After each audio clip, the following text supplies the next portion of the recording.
Just another face, lost in the vibrant chaos of New Orleans' French Quarter. A leukemia patient painting not for fame but for survival. Each brushstroke a desperate plea. Every sail, a step closer to the chemotherapy she couldn't afford. Most people hurried past, too absorbed, too indifferent. Until one man paused. Billionaire. A philanthropist. And true to his generous nature, he didn't just buy a painting. He transformed her life forever. What unfolded next wasn't merely a transaction. It was the genesis of a tale the world would never forget. The late afternoon sun dipped low over the bustling avenues of New Orleans, painting the French Quarter in long golden streaks. The air, a fragrant blend of fresh beignet and rich coffee from nearby cafes, mingled with the distant, soulful wail of a jazz saxophonist. Tourists meandered in clusters, cameras dangling from their necks, capturing the charm of historic buildings adorned with wrought iron balconies. Locals, moving with the city's inherent rhythm, spoke in hushed tones beneath the lively sounds of street performers and passing streetcars. Amidst this ceaseless motion, a modest art stand nestled between a vendor displaying handmade jewelry and a musician softly strumming an old acoustic guitar. Maya Brooks, 22, sat behind a collapsible table laden with vivid canvases. Her art was raw, brimming with life, skies ablaze with burnt orange and deep indigo, cityscapes shimmering with neon reflections, and landscapes that seemed to breathe beneath the weight of thick, expressive brushstrokes. Each piece was a part of her, a glimpse into her unique perception of the world. Yet today the world seemed barely to notice her in return. People drifted by, their gazes briefly flickering towards her stand before darting away, uninterested or unmoved. Some slowed just long enough to read the small handwritten sign propped against the table. Each painting is a hope. I'm fighting leukemia. A few passers-by offered fleeting glances, their expressions softening with quiet sympathy, but their feet continued onward. Sympathy, Maya had learned, didn't settle hospital bills. She'd absorbed that lesson early in the sterile corridors of Oxnard Medical Center, where doctors spoke in measured clinical tones. The words themselves, relapse, treatment plan, out-of-pocket costs, had lost their sting over time. But what never dulled was the crushing weight of her illness, steadily draining her family's resources. Her mother toiled double shifts at a diner, her father seized every available extra hour at the mechanic shop, yet the hospital bills mounted, an insurmountable barrier. The next round of chemotherapy was her final chance, but the cost was astronomical. They had nothing left. So she had come here to Royal Street, where artists lined the sidewalks, offering their creations to tourists seeking souvenirs with a touch more soul. Maya wasn't seeking charity, she wasn't soliciting donations. She was fighting back in the only way she knew how, with her art. But the battle proved far more arduous than she had imagined. A middle-aged woman in a linen dress paused before the stand, tilting her head as she admired a painting of a sprawling oak tree silhouetted against a twilight sky. Hope flickered in Maya's chest, fragile and fleeting. "How much is this one?" the woman asked, her voice warm, almost maternal. $80, Maya replied, striving to keep her voice steady. The woman exhaled softly, the way people do when they wish they could offer more. "Oh honey, I wish I could help. It's beautiful, truly." She offered a small, sad smile, then continued on her way. Maya forced herself to nod, to smile back, to feign indifference to a response she heard a dozen times a day. A man in a tailored suit slowed just enough to scan her sign, his lips pressed into a thin line. He turned and departed without a word. An older couple, clearly tourists, paused to admire a cityscape painting. The husband reached for his wallet, and for a moment Maya's heart leaped. But then his wife gently touched his arm, shaking her head, and they too moved on. By midday the heat bore down on her, a suffocating weight. Her body, already weakened by treatments, ached from hours on the metal stool. The dizziness, an unwelcome constant in her life, crept in, blurring the edges of her vision. For a moment she exhaled slowly, gripping the table, forcing herself to focus. Giving up was not an option. She had spent the past week pouring every ounce of energy into these paintings, acutely aware that each brushstroke was no longer just about art. It was about survival. If she could sell enough, if people recognized the inherent worth in her creations, maybe, just maybe, she could afford the life-saving treatment. But hope was a delicate thing. A man in a leather jacket sauntered up, sunglasses perched on his head, hands tucked into his pockets. He surveyed the paintings, a smirk twisting his lips. "Nobody buys real art anymore, kid," he muttered. "You should try selling prints or, I don't know, get on TikTok or something." Maya's hands clenched into fists in her lap. She swallowed the sharp retort, letting the words settle like stones in her chest. She had encountered people like him before. Those who failed to comprehend, who believed dreams were only worth pursuing if they came with guarantees. "I don't need advice," she stated simply. "I just need to fight." The man snorted but offered no further argument. He walked away, dissolving into the crowd as if he had never been there. Maya released a slow breath, shaking off the frustration. Somewhere in this city, perhaps today, perhaps tomorrow, someone would truly see her. Someone would recognize the value in what she was doing, not as an act of desperation, but as a testament to resilience. She just had to persevere until then. For now, she sat, hands resting on her knees, observing the world move around her, feeling both invisible and utterly exposed. She had sold one painting so far.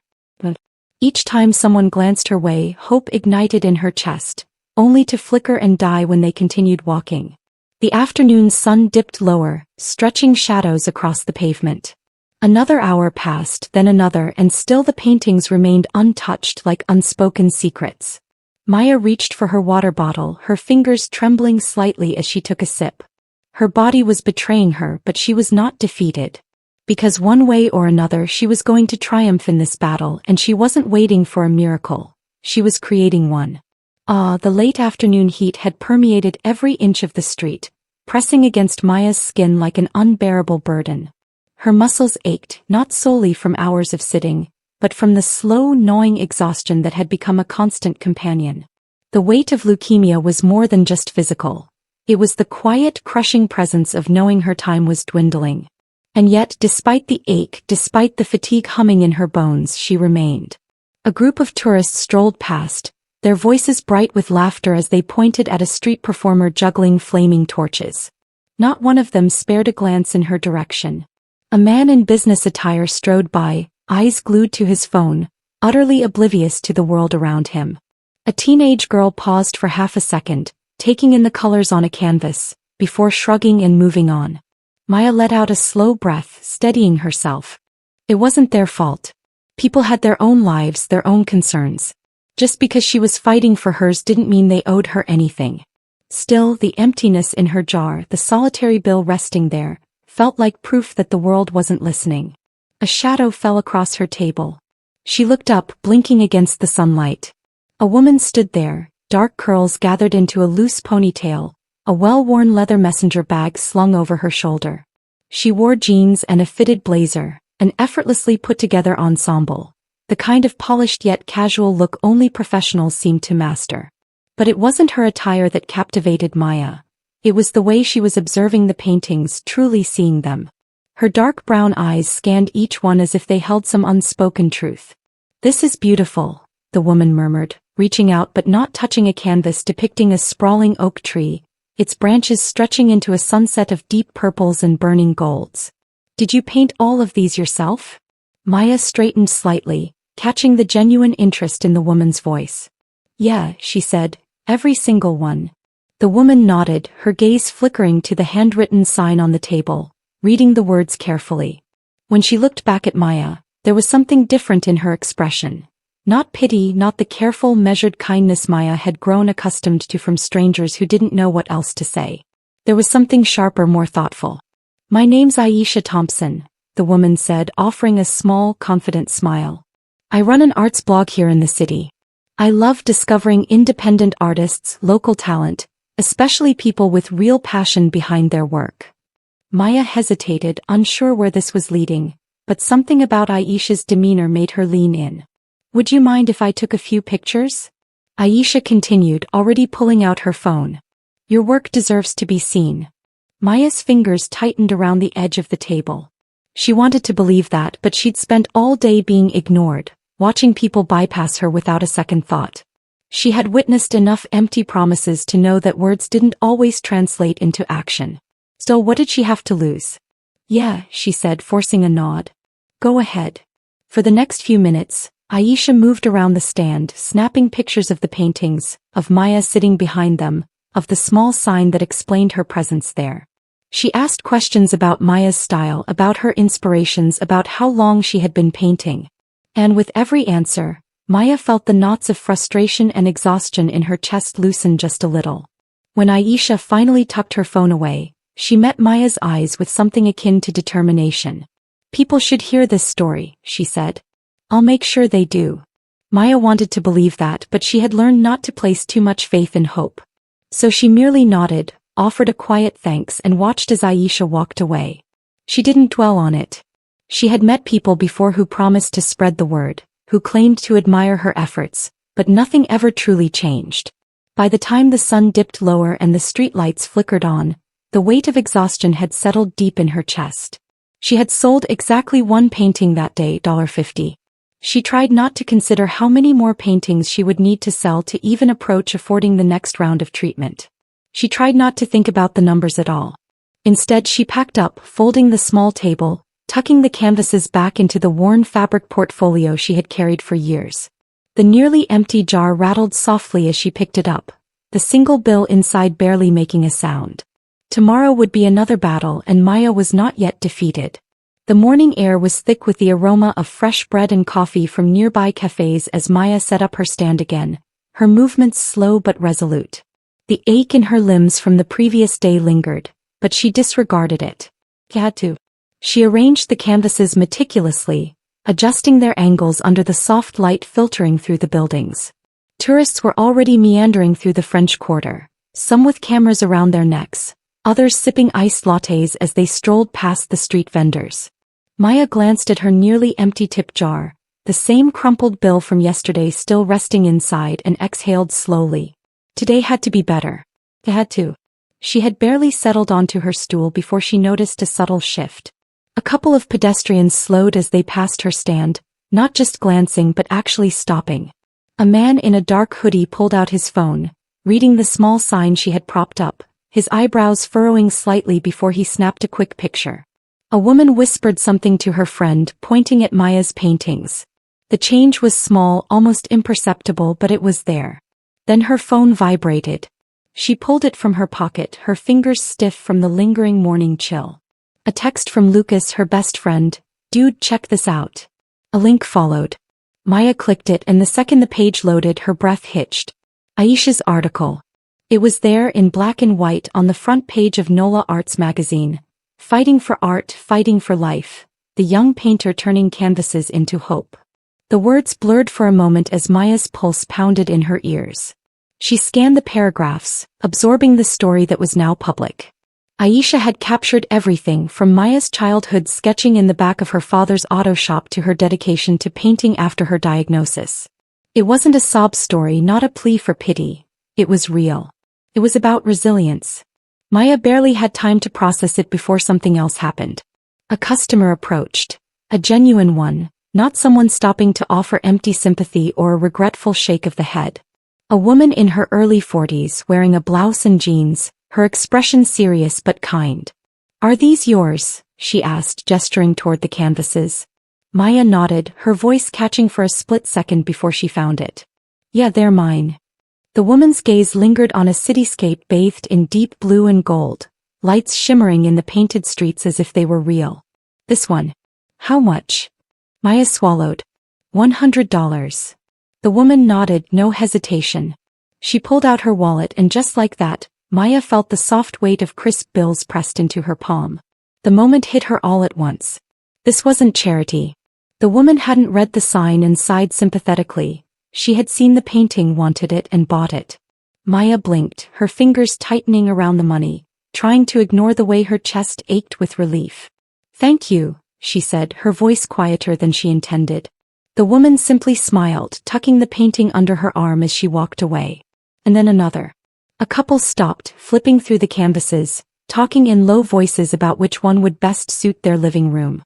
Then a young man, perhaps a college student, hesitated before finally pulling out his wallet for a smaller piece, shaking his head as if he couldn't believe he was actually buying real art. It was happening. Aisha's article had done more than just tell Maya's story. It had drawn people to her. People who saw her not as a struggling girl in need of help, but as an artist. The afternoon passed in a blur of transactions and conversations. By the time the sun had shifted to cast golden light through the buildings, Maya had sold 7 paintings, 7 more than she had sold in the past 2 weeks combined. And yet she knew this was only the beginning. Because even as she counted the money at the end of the day, even as she felt the smallest, most fragile weight of hope settle in her chest, she also knew the truth. It still wasn't enough. Not for what she needed. And she had no idea that the most pivotal moment of her life was about to arrive. The next morning Maya arrived earlier than usual, the weight of exhaustion still clinging to her limbs. But now, something else stirred beneath it. Momentum. The day before had been different. For the first time people had stopped, truly stopped. Not out of pity, not out of obligation, but because they recognized something in her art that resonated with them. It had felt real, like a crack in the wall she had been pushing against for so long. But cracks weren't enough, she needed a door. She unfolded her table with careful hands, her muscles sore from lugging her canvases home the night before. As she arranged them, she took a moment to step back to study them as a customer might. The cityscape bathed in deep blue and gold was gone, the empty space where it had sat making the display feel incomplete. That was a good thing, she reminded herself. It meant something had shifted. People were noticing. She had barely settled into her seat before she felt it again. The difference, the palpable shift in the air. Pedestrians slowed as they passed, their eyes lingering longer. Some whispered to each other, their gazes flickering between the paintings and their phones.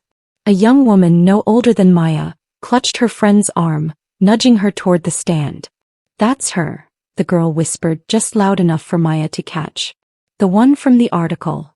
Maya's pulse quickened, her fingers tightening around the edge of the table. It was working. Aisha's piece had permeated the city's consciousness, spreading faster than Maya had dared to hope. Then another surprise. A woman in her mid-30s, dressed in sleek athletic wear, approached with confident strides, her sunglasses pushed to the top of her head. She held up her phone, the screen glowing with an article Maya instantly recognized. Aisha's piece. "I read this last night," the woman said, glancing from her screen to Maya. "You're incredible. Your work, your story, it's inspiring." She paused, scanning the table, then pointed to a piece Maya had finished just 2 nights ago. A painting of the French Quarter at dusk, lanterns glowing along the cobblestone streets, the sky melting from soft lavender to deep indigo. "How much?" Maya swallowed hard, heat prickling at the back of her neck. $200. The woman didn't even hesitate. She reached into her purse, pulled out her wallet and handed over a stack of crisp 20s. Maya took them with trembling fingers, barely able to believe this was happening. Then another customer came and another. By noon she had sold 4 paintings, more than she ever had in a single morning. It was dizzying watching her work disappear from the table one by one, feeling the weight of real money in her hands. Not enough to cover her treatment, not yet, but enough to believe. She had started the day hoping she would sell a few pieces. By midday she was praying she had enough paintings left. Then her phone buzzed. She almost ignored it, but something compelled her to glance down. A message from Lucas. "Dude, check Twitter right now." Maya frowned, swiping open the app, her heart already hammering. She had barely typed her name into the search bar when she saw it. Her face, her art, everywhere. Screenshots of Aisha's article were all over the timeline, but that wasn't what made her breath catch. It was the video. A short, shaky clip someone had taken of her selling a painting that morning, the buyer handing over a thick wad of cash. The caption underneath read, "She's painting her way through cancer. Buy her art, support her fight." It had been posted 4 hours ago. It already had 20,000 retweets. Maya's vision blurred at the edges, her fingers hovering over the screen, scrolling through the comments at a pace too fast for her brain to process. Where is she selling? I need to buy something. Someone set up a GoFundMe for her. Her art is stunning, we need to make sure she gets her treatment. Tagging at Hope Foundation. This is the kind of talent that deserves a chance. Her stomach dropped. Hope Foundation. Maya knew that name. Everyone did. It was one of the largest philanthropic organizations in the country, renowned for supporting artists, entrepreneurs, and students in need. And it was founded by Jamal Richardson. Her chest tightened, her breath coming in shallow gasps. She blinked hard, forcing herself to stay grounded, to remind herself that nothing had changed. Just because someone tagged them didn't mean they would see it. Just because thousands of people were sharing her story didn't mean it would reach the right eyes. But for the first time since she had set up her table on this street, she wondered if maybe, just maybe, this fight wasn't hers alone anymore. The late afternoon sun dipped lower in the sky, casting elongated shadows over the streets of New Orleans. The once steady hum of the French Quarter had swelled into a lively murmur.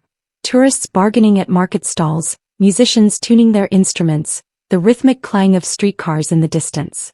But for Maya, the world had shrunk to the small space in front of her table, her phone screen still glowing in her trembling hands. The Twitter post was still climbing. 50,000 retweets now, comments rolling in faster than she could process. People wanted to buy her art. People wanted to help. But the one name she kept seeing over and over again, Hope Foundation, made her pulse pound in her ears. Maya squeezed her phone in her palm, forcing herself to breathe. This wasn't the first time social media had elevated someone from obscurity, but that didn't mean she should get her hopes up.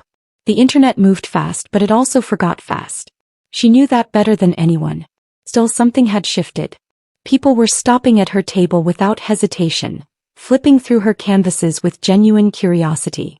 A middle-aged man in a tailored jacket pulled out his wallet without even asking for a price, handing her 3 crisp $100 bills for a single piece. A group of college students debated between 2 paintings before deciding to buy both, pooling their money as if it were some unspoken mission. And then it happened. A ripple in the crowd, a strange, quiet shift, the kind that spreads before a storm. At first, Maya didn't understand why people had started looking toward the sidewalk across from her. A woman gasped, a murmur spread, a man pulled out his phone, holding it up as if capturing something monumental. Maya's heartbeat stumbled. A tall figure, broad shoulders, tailored dark suit, and a presence that commanded attention even in a city where celebrities weren't rare, stepped through the throng of pedestrians. The people recognized him instantly. Jamal Richardson. The billionaire. The philanthropist. The CEO whose name had been echoing through Maya's phone all afternoon. And now he was walking straight toward her table. Maya felt like the air had been punched from her lungs. Jamal moved with a measured, unhurried confidence, hands tucked into his pockets, his sharp, discerning gaze sweeping over her paintings. He looked exactly as he did on magazine covers and in televised interviews. Charismatic, self-assured, the kind of man whose presence could silence a room without him uttering a word. But here on this street, amidst the crowd that had gathered in stunned silence, he wasn't a businessman in a corporate boardroom. He wasn't the billionaire tech mogul known for revolutionizing the industry. He was a man studying art, his eyes moving over each piece as if he were deciphering a story only he could understand. Maya sat frozen, her fingers curled against the rough edge of her table, her breath locked in her chest. Then Jamal spoke, his voice deep, smooth, deliberate. "You made these." It wasn't a condescending question. It wasn't, "Did you really paint these?" like some people asked when they didn't think a street artist was worth their attention. It was a question that held weight, a question that said, "I see you. I see what you're doing." Maya swallowed hard, her voice barely steady when she answered, "Yeah, every single one." Jamal nodded slowly. He reached for a painting, lifting it carefully, the one she had debated keeping for herself. The lone oak tree silhouetted against a twilight sky, its thick, winding branches stretching across the canvas like reaching hands. The colors bled into one another, deep purples and burnt oranges fading into an endless horizon. It was a piece about resilience, about standing tall even when everything around you was fading. He studied it for a long moment before speaking again. "This one. What's the price?" Maya's throat tightened. She almost didn't want to say it because what if he laughed?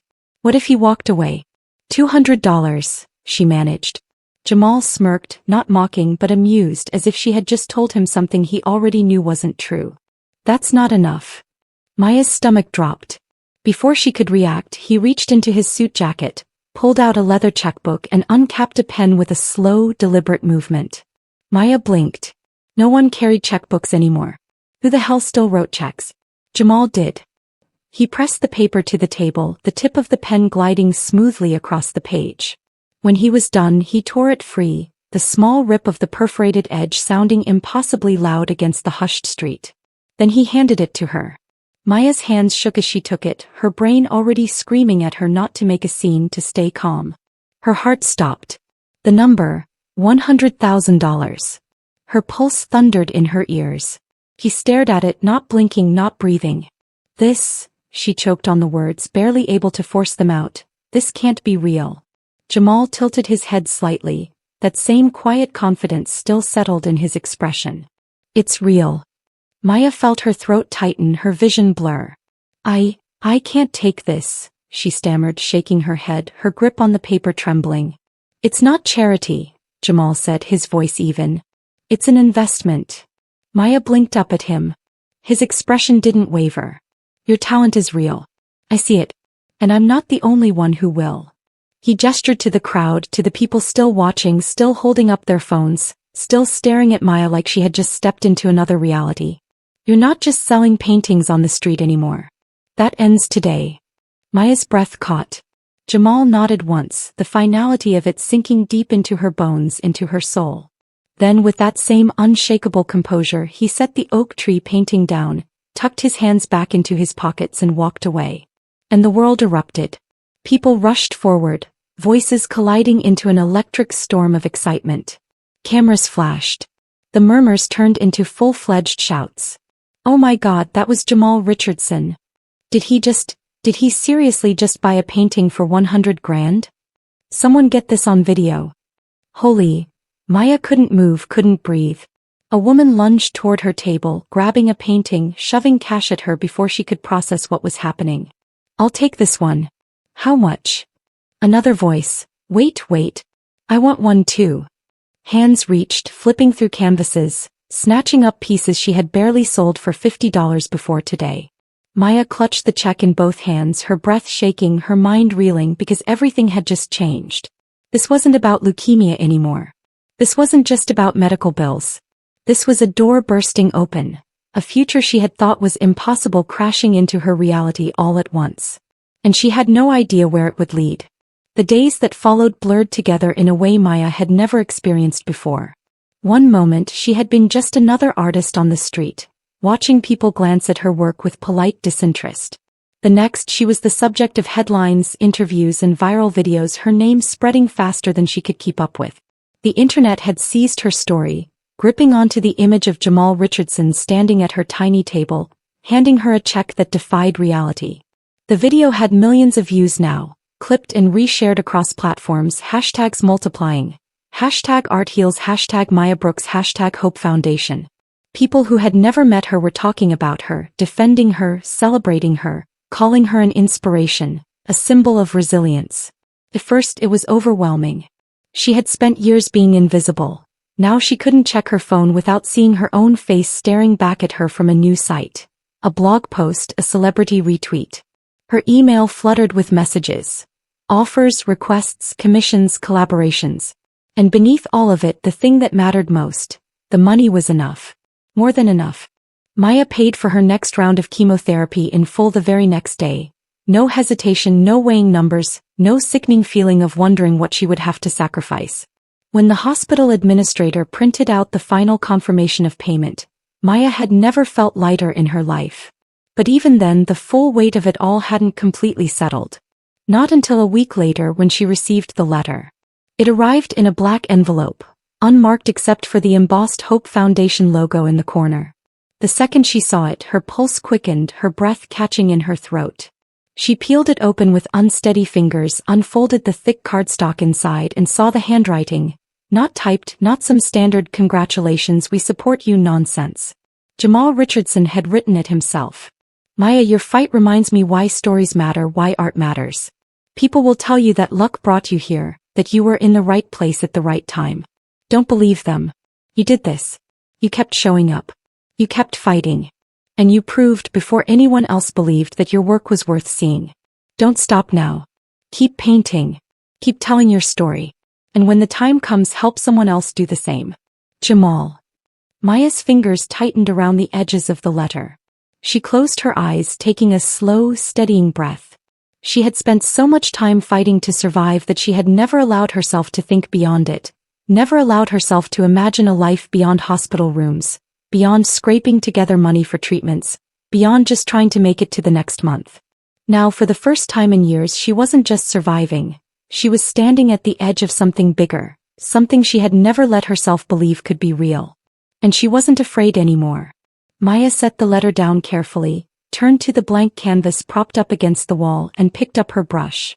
Because this was just the beginning. Join us to share meaningful stories by hitting the like and subscribe buttons.